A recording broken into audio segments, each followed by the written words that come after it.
Ladies and gentlemen, we are back again for another video. Hope all is well with everybody. Hope everybody is peace, love, and tranquility.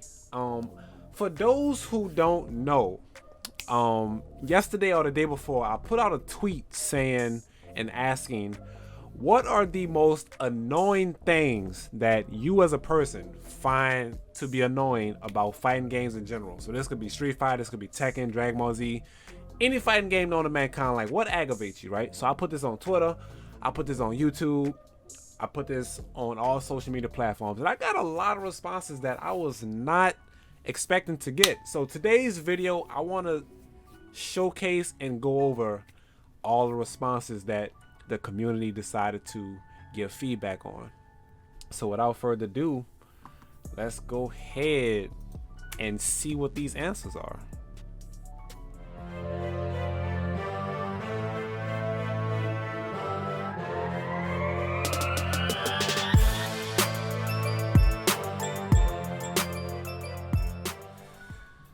All right. Oh, this tweet has been popping. All right. So Matthew, 12 hours ago, my dude said, not so much annoying, but confusing. Learning what to do after you learn your character combos. Like when I hit you, you die, but how do I learn spacing? What's the learning tool for handling my wake up options? So I feel like, and to answer this with complete honesty, I feel like certain people who find, how to put this, certain people who find like defense to be annoying, like they have a mindset to where they really want to wake up and press buttons all the time. So they trying to find ways to avoid blocking. So they feel comfortable when they're on offense, which clearly shows why he said learning what to do after you learn your character's combos, right? So you're comfortable on offense. Blocking will forever be the best option, right? Blocking will always be your number one option. Once you block enough, you can start throwing in back dashes, potential 3 frames if your character has it, a DP if your character has it. Spacing, that's just bringing your character into the training mode and then just seeing proper spacing for each button at the tip-top range, right? You said Ken don't have to block, why should I? Well, I mean, that's just the power of being a Shoto, you know? You have that toolkit to where you're just able to DP. Actually, I take that back. Now you have to DP with meter if you want to keep it real, right? Because back in season 1 to 2, you was able to just DP whenever. But now since they made you spin a bar, I'm happy they did that. Lack of rollback in my favorite fighting games. Okay, I feel this. And this is actually Squishy God. I feel this, right? If you love Street Fighter, which we all do, Street Fighter is a real good game. I kid you not, it's a beautiful game. But the netcode kind of holds it back. But once you play a game like Strive, right, where everything netcode wise is beautiful, it sometimes make you want to backtrack and just wish that the game that you love to play is also up to par with something like Guilty Gear Strive. So I feel where he's coming at on this. So you know what, I'm gonna leave a like. The most annoying thing for me is when I plateau. You work for months to years and you don't feel like you're getting better. It happens in other genres, but in fighting games, I seem to care about it more. All right, so this is that passion talking right here. This is that passion for wanting to get better, but you're kind of in that mindset to where you just don't know exactly what you have to work on in order to see the results that you want to see, right? And I kid you not, you may not see the results yourself, but if you're going against the same person, I want to say for months, and that person realized how you play from game 1 all the way to game 100, I promise you, he will see those results before you see them. In your eyes, you're just losing. In your eyes, you just asking questions on what can I do different. But the person that's beating you, they are seeing how you're playing the game different. So I feel that, you know what? I'm gonna leave a like on that. I feel that one, you know? Wanting to see your own results can be frustrating. Okay, so getting bodied during the learning period, which is almost guaranteed, but this does make improving feel that much better. Yes. He said things. No problem, Kelvin, bro. That was a good response though, Kelvin. Like I truly felt that one. I truly felt that one. So getting bodied during the learning period, right? So this right here, it happens to everybody, even the pros, right? Whenever you pick up a new character, whenever anybody pick up a new character, you're going to take X amount of L's. Like, it's just bound to happen. It's going to happen. But at the end, it's going to put you in that mindset to where you're going to take note to what's causing you to get hit, what's causing you to lose, right? And then you're going to start basing your decisions around that. So this is why playing people that's better than you is always important. Because like I said in one of my previous videos, right?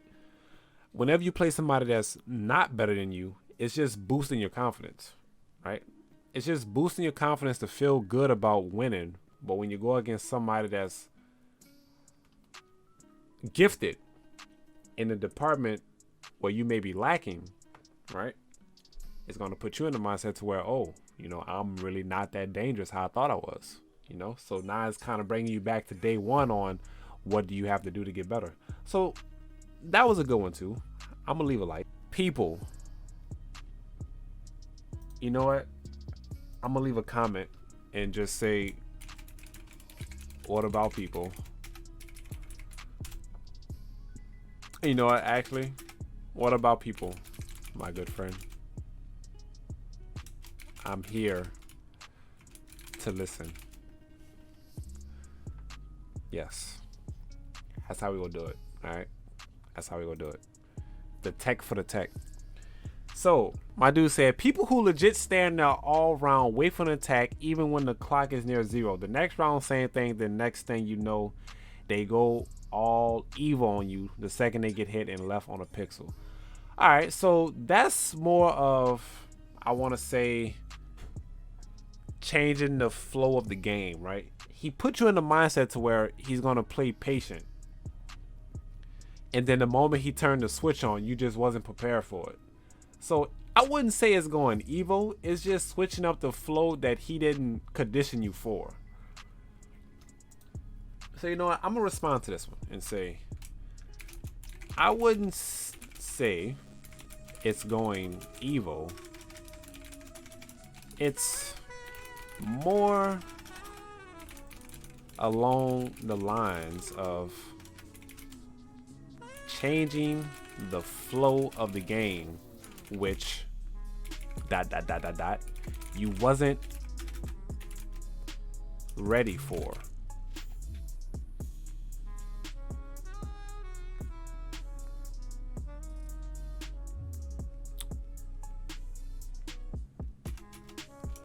Being able to adapt on the fly is key. My boy Neptunes, how the pros expect everyone to play at their level. Do they really feel like that? Do the pro players really feel like they want everybody to play?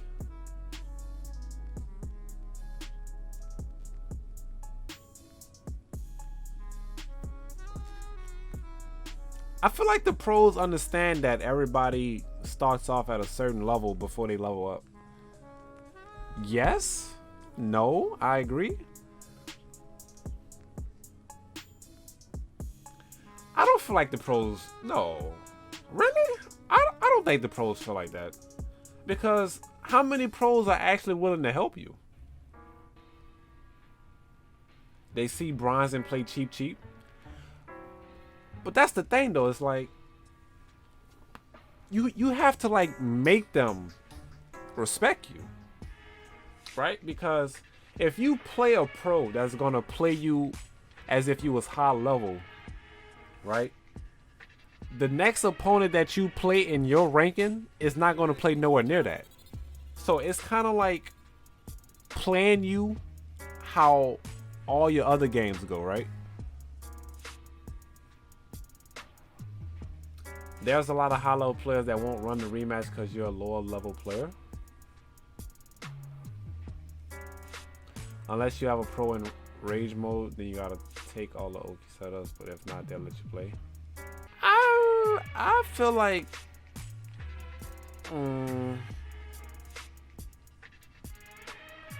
That sounds like a bitter comment. Like, is he mad at someone? I mean, I wouldn't even look at it like that. I mean, I've had Tampa Bison play me before, and then when we ran to each other again, he literally quit at the versus screen. Jesus, bro. That means he wasn't ready for the Ibuki mix, bro.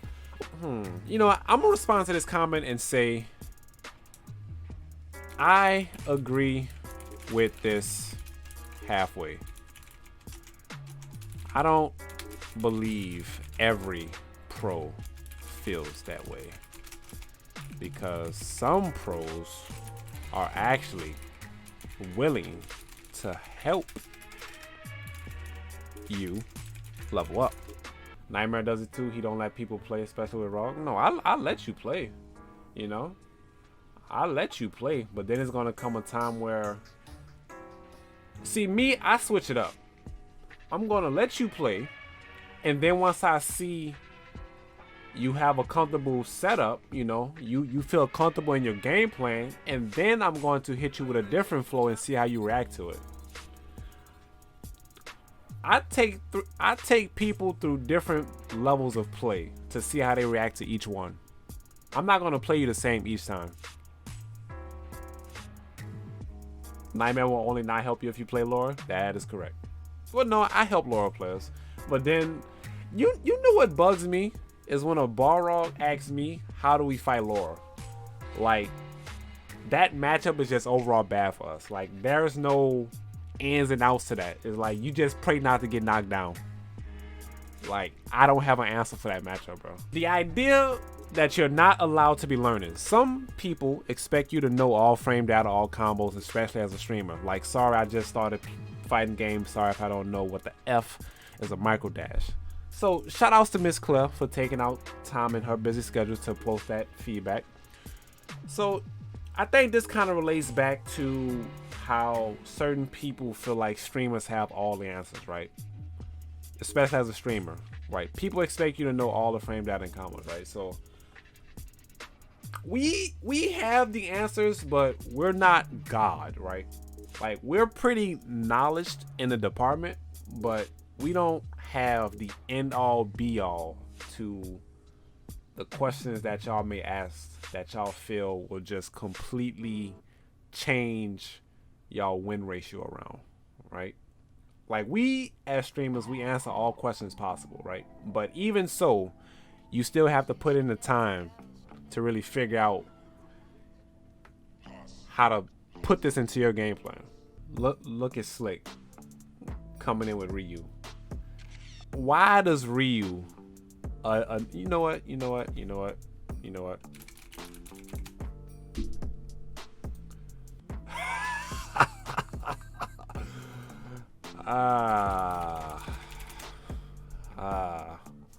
moves with armor tilt me off the side of the planet. Deep down I know they are fine, but man, they feel like crap to play against. So I had to respond to this one. Understandable. In those situations, it forces you to have to rely on grabs more until you get the opponent conditioned for a different option. So even though moves are armored, like say Birdie for example, right? All his defense options come with armor. But if you grab him out of it, he's going to get conditioned to where he just can't do it. So he's going to start backdashing. So armored moves can be tedious. You just have to know how to deal with it. Comeback mechanics. I didn't really know how to respond to that one, but you know what? Comeback mechanics can be irritating because even if you go against a character like G, where you have a amazing life lead, he pop V trigger, then now you die. So I understand that being annoying, hands down. People mashing on my plus frames and I somehow get counter hit and have to guess a mix for a character. People mashing on plus frames, right? When people mash on plus frames, it's them taking a guess, to be honest with you, because here's the thing, just because you're +3, +4, that doesn't mean you're not going to disrespect them and try to do something that you know you shouldn't have done. So with them pressing buttons on plus frames, it's really them taking a guess. If they get hit, then they deserve to get hit. But if they hit you, that means you deserve to get hit for trying to get disrespectful, even though you're plus on frames. So I'm gonna go ahead. Yo, Kike coming in with the 11 months. So that was some good ones on Twitter. let's go ahead and switch over to YouTube. So while we switch over to YouTube, if y'all are enjoying this video, truly appreciate y'all for tuning in. Once again, this is the most annoying things about fighting games. Please remember to hit the subscribe button on the YouTube channel. We are getting very close to the 6K mark. We slowly pushing every day. Truly appreciate the love and support that y'all show. And let's continue to just get that watch time, y'all, because watch time is what pushes me in the algorithm for more discovery. So the more y'all actually watch the videos, let them run in the background, just letting them play, period, right? It's all pushing me in the algorithm. So I truly appreciate the love and support for those that show it. Even if you don't show it, I still love you. You know, I can't hate nobody.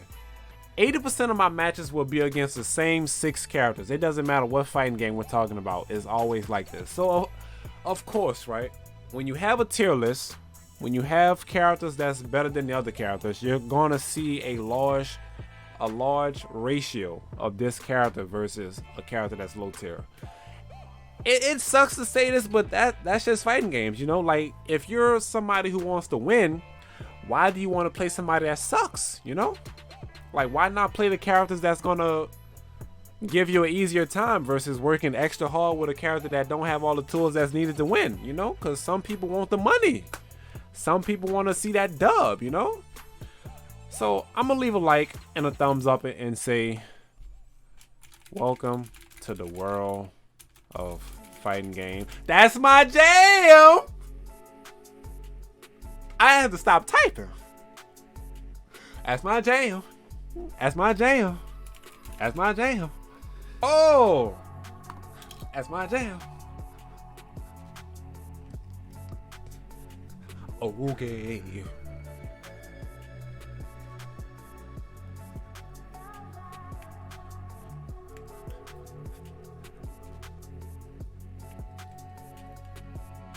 Oh, that's my jam.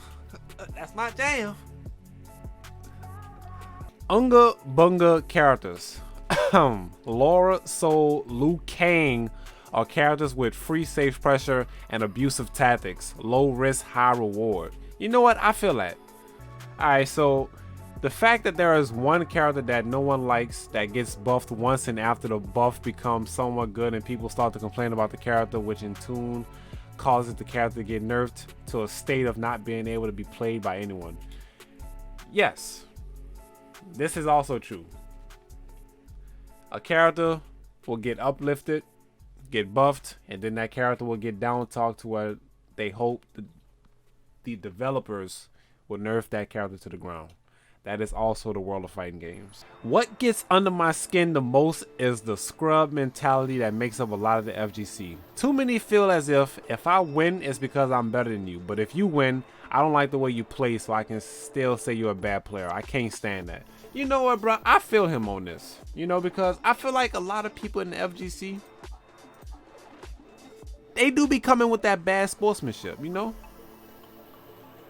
And that is kind of dookie butt. I ain't gonna lie. That is very dookie butt. I felt this on a spiritual level. A lot of people with that mindset are dookie butt. Alright? A dookie butt. You know what? Actually, I'm gonna put a capital B on that butt. There we go. I hate moves or attacks that have properties that don't match the visual. Like when a move looks like it would be an overhead or low in real life but ends up being a mid. Ah, yeah, the visual mix up. I feel like a lot of characters nowadays have those, to where the mix up in the visual will actually mix you up. I don't want to go over all of them, but that's pretty much wraps up the gist of the video. What people feel are the most annoying things about fighting games. So once again, I truly do appreciate everybody who took time out of their busy schedule to write a comment on my post and help form this YouTube video. So once again, y'all, if y'all enjoyed this, please leave a like, comment down in the section below if y'all feel like you want to say something about the most annoying things. But to end this video, you know, please feel free to follow a young whippersnapper on Twitter. We are slowly approaching the 2K mark. I feel like the Twitter is the lowest count for me. So if y'all want to help raise that number, please feel free to.